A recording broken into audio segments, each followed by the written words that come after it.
Cibanco presenta.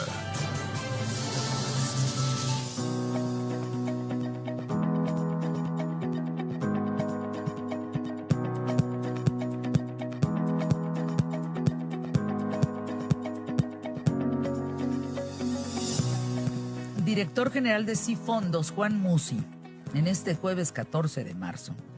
Es un gusto saludarte y preguntarte cómo vamos. ¿Cómo vamos en todos sentidos? ¿Cómo ves el panorama en México? Hubo algo que pasó la semana, ya sabes que yo soy bien crítica de lo que está pasando ahora, pero hubo algo que me dio... Nada más ahora. Siempre No, has sido siempre. crítica. Sí, has sido siempre. crítica. Sí, es parte de... Tu esencia. Y de lo que me toca. Claro. Básicamente de la voz que también me toca hacer en ese sentido. Pero hubo algo, Juan, que me abrió, como cuando estás en el túnel oscuro y ves una lucecita al final, ese espaldarazo que le dio Carlos Slim a Andrés Manuel López Obrador y que muchos empresarios dijeron, no, todo esto va por buen camino. Dije, ay, si ellos lo dicen, entonces puede ser que las cosas tengan un giro, a lo mejor en licitaciones o en, no sé, a futuro, de una mayor estabilidad. Uh-huh. Eso me prendió una lucecita, que espero que sea algo que suceda. ¿Tú cómo ves el panorama? ¿Tú cómo ves los dineros? Otra cosa positiva, el dólar ahí está, ¿eh? Uh-huh. Con la paridad ahí está. O sea, tampoco ha habido grandes movimientos. ¿Qué significa eso, Juan? Te voy a contestar en el orden en el que me hiciste esas dos preguntas y que te juro que eran los dos temas sobre los que iba a hablar. ¿En serio? No citando ese espaldarazo del empresariado al presidente, pero sí un poco hablándote de cómo vemos objetivamente esta situación actual del país. Uh-huh. Te consta que siempre hemos sido optimistas, pero tenemos que ser realistas. O sea, por sobre todas las cosas realistas. Yo ese espaldarazo lo siento más como un sonrían para la foto. Te voy a ser muy franco. ¿Por qué? Porque estamos hablando de que el presidente sigue manejando esta cifra de 4% de crecimiento anual. Eso es imposible. Eso es sencillamente fuera de lo normal. Es una fantasía. Es como decirte que el tipo de cambio va a llegar a 7 pesos por dólar. No, así de optimista. Imposible. Así de fuera de contexto está el 4%. Para que me entiendas. Ya entendí. Ya se nos esfumó. Con ese referente es perfecto. Pero así, ¿eh? Ya se nos esfumó el primer trimestre del año, mitad de marzo. Y este crecimiento económico de este trimestre, anualizado, si bien nos va, superaría al 1%. Uf. Entonces, ¿cuánto tendrías que crecer el trimestre 2, 3 y 4 para llegar a esa cifra del 4%? Tendríamos que crecer a constante a cifras de 5 y un poquito más por ciento trimestral los siguientes 3 trimestres. O sea, imposible. Si bien nos va, yo creo que este año vamos a crecer entre el 1.5 y el 1.7. El 1.7 coincide con la última cifra oficial de Banco de México, que estima un rango muy amplio de 1.7 en la parte baja, 2.7 en la parte alta. Yo creo que vamos a crecer al 1.7. Y yo la verdad te diría que desde luego que estamos viendo una economía muy frenada, una economía... yo creo que en general el empresariado, y no el que fue al evento y el que fue a dar el espaldarazo y el que tuvo que salir en la foto, en general el empresariado está preocupado, está tomando decisiones con mucho más cautela, está vendiendo menos, está viendo no hay cifras... consumo, ¿verdad? Se detuvo. Sí. No hay expansión, no hay inversión. En pocas palabras, yo te diría que de momento no se están tomando decisiones importantes, por ejemplo... Si alguien es un empresario déjame agarrar este ejemplo del ramo textil y estaría pensando en una ampliación de su planta, pues ahorita no está pensando en ampliar y en pedir más máquinas. Ahorita es un tiempo en el que prefiere estar viendo con prudencia qué está pasando. Y yo te diría que el contexto en el que nos estamos moviendo hoy es de bajo crecimiento y no solo México. Aquí déjame hablar en beneficio de México. El mundo está creciendo menos. Las cifras económicas que se publicaron hoy de China son menores a las del año pasado. China va a crecer este año, si bien le va a 6.2%, cuando había crecido a 7% los últimos 3 años. ¿Por qué se está parando el mundo? Pues, entiéndeme Sí, no, es... ¿Por qué se está deteniendo? Porque el ciclo... Acuérdate que la economía son ciclos, Ajá. ¿no? Y siempre vienes del punto bajo, que es una crisis o una recesión o una gran depresión, a una mejora, a una aceleración, a un crecimiento, a una consolidación, luego viene una desaceleración y luego probablemente una crisis. Y ese es el ciclo económico. ¿De dónde venimos? Venimos del 2008-2009, una crisis tremenda, y luego traemos ya prácticamente 10 años de expansión, 10 años de crecimiento económico. ¿Qué nos tocaría? No necesariamente viene una catástrofe, pero una pausa. Pero podría venir una desaceleración y más adelante una recesión. Yo te diría que es parte del ciclo económico. Esto que estamos viendo es la ciclicidad de la economía. Ahora, es muy importante esto. Si esto está pasando en general en el mundo, cada quien con sus números, unos más, unos menos. Estados Unidos también va a crecer menos, la Unión Europea también va a crecer menos. Entonces, digamos, en el ciclo de la economía mundial es normal lo que está pasando. Sí. No tendríamos que estar aterrados ni tirados al suelo diciendo, no, esto viene una recesión y cuidado y guarda tu dinero y no, o sea, nada de eso. No, gracias a Dios, el que más le importa a México, después de México, que crezca es Estados Unidos, porque es nuestro socio comercial número 1. Ajá. Es el 30% del Producto Interno Bruto del mundo, Estados Unidos solito, y siendo este nuestro socio comercial más importante, lo que más nos interesa es qué va a pasar con el crecimiento de Estados Unidos.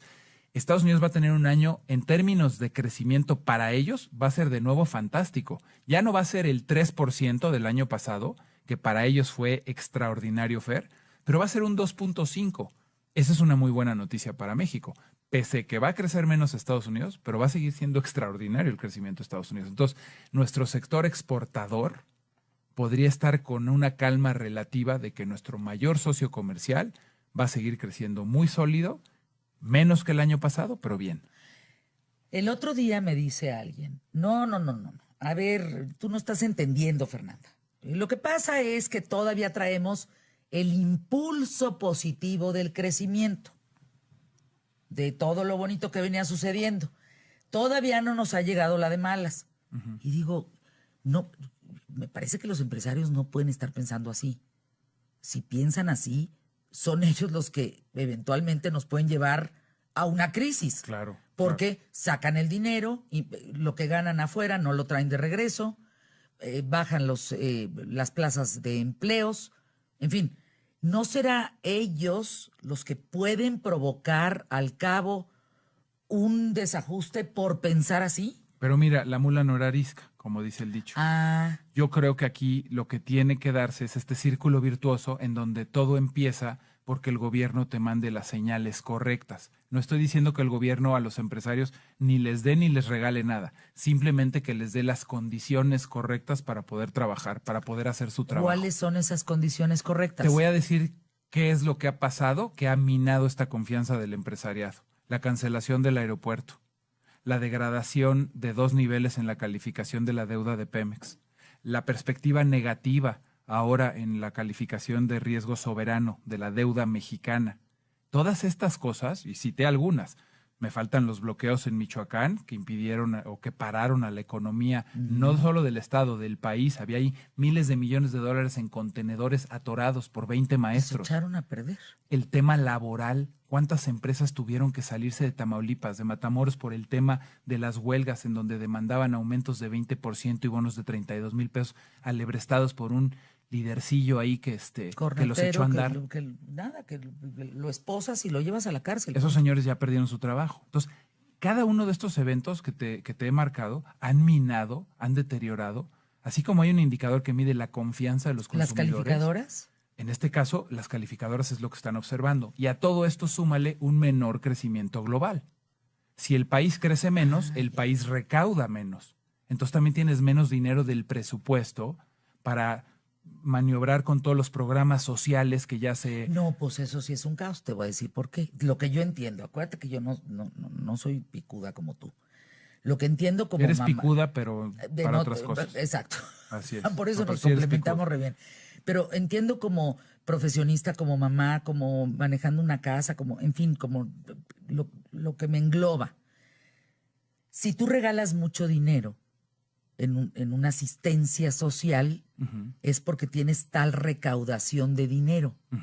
Pero si al cabo, como está paralizado el tema, no recaudas lo suficiente, te pregunto cómo vas a regalar. Así es. O sea, es la correcto respuesta, lo que... Claro.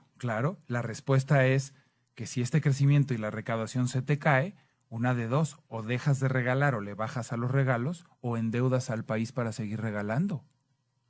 Y Ah, los programas sociales y a ver. asistencialistas no aportan crecimiento económico. El crecimiento económico viene de la inversión pública y privada. Ahí es cuando hay crecimiento económico. Entonces, por ejemplo, un gran presupuesto sería uno que estuviera previendo invertir en infraestructura, duplicar las cifras con respecto a los años pasados. Sí, más Y eso, trabajo, más lo que oportunidades. pasa es que eso no vende, eso no es inmediato. ¿Me explico? El regalito, la dádiva, el programa asistencial, son votos. Para una Entonces, reelección. no sé si has hecho esta reflexión. Fíjate qué interesante es. A mí hace poco le hice.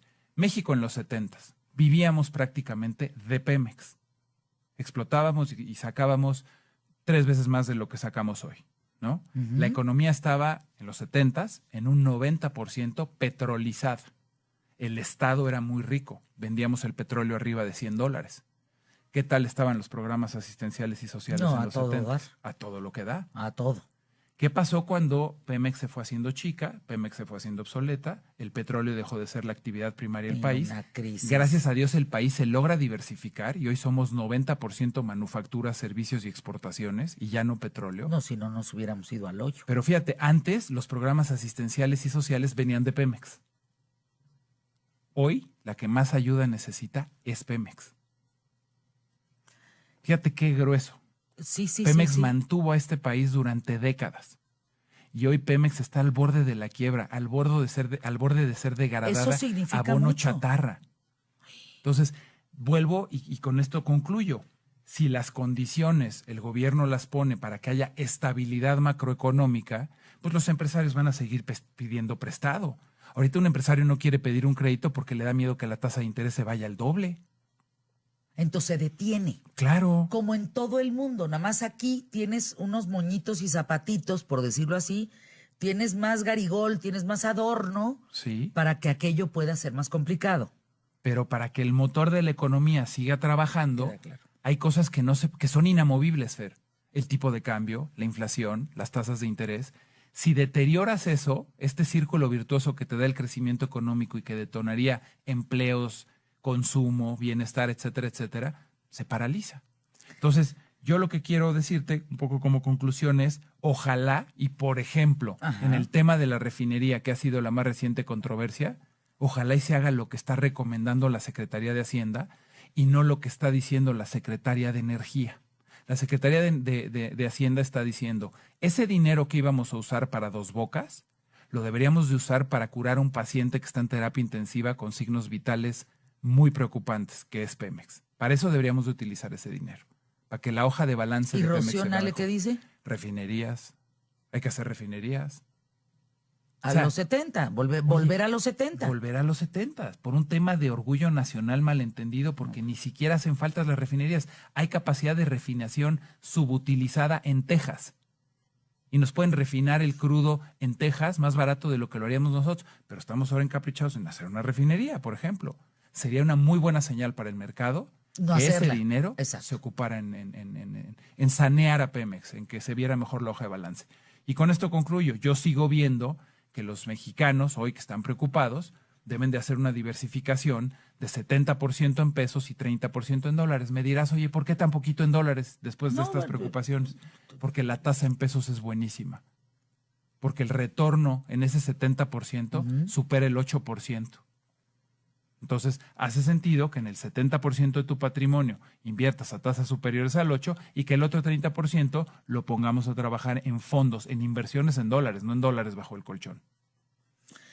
Los datos de Cibanco, mi querido Juan Musi, si eres tan amable. Bueno, pues quienes nos quieran buscar para una asesoría y para diseñarles un portafolio a la medida, Fer, en el 11001586, 11001586, y por la vía del Twitter, con muchísimo gusto respondiendo a dudas, preguntas, consultas de cualquier índole, evidentemente económicas y financieras, @CI Somoza Musi, mi querida Fer.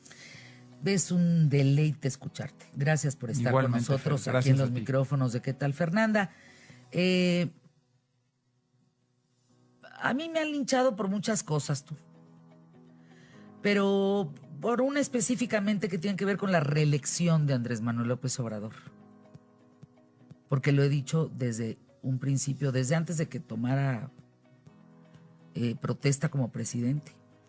Hoy les digo que según legisladores de oposición, Morena y sus aliados buscan obtener nuevamente la mayoría en la Cámara de Diputados para realizar una consulta en el año 2021 y con este refrendo presidencial llevarlo más adelante a la reelección como presidente. Bueno, circula un video mentándome la madre con esto. Aquí están los datos. No me lo estoy yo sacando de la manga. Lo estoy diciendo desde el año pasado. Desde que fue elegido, pues. Eso es algo que le manda una señal al sector productivo, al empresariado, al sector industrial, a los inversionistas, a los países fuera del mundo. Esa es una señal de superalerta. Dictadura a la vista. Eso es todo lo que no necesitamos. Eso es mandar una señal de desconfianza. Si esto llegara a pasar, no creo que pase. Hoy lo estoy descartando, ¿no? Falta algo de tiempo para ello. Espero que no. Pero sería una pésima idea, una pésima señal. Pausa, regresamos aquí en ¿Qué tal, Fernanda? Que no sea, ¿eh? De verdad lo deseamos muchos mexicanos que esto no sea. Él llegó por democracia y se tiene que respetar la democracia. Es así. Uno llega por una vía y por esa vía tiene que abrir la posibilidad a un país. Yo soy demócrata y pretendo que muchos lo seamos, porque si no, pues imagínate que no. Pausa, volvemos.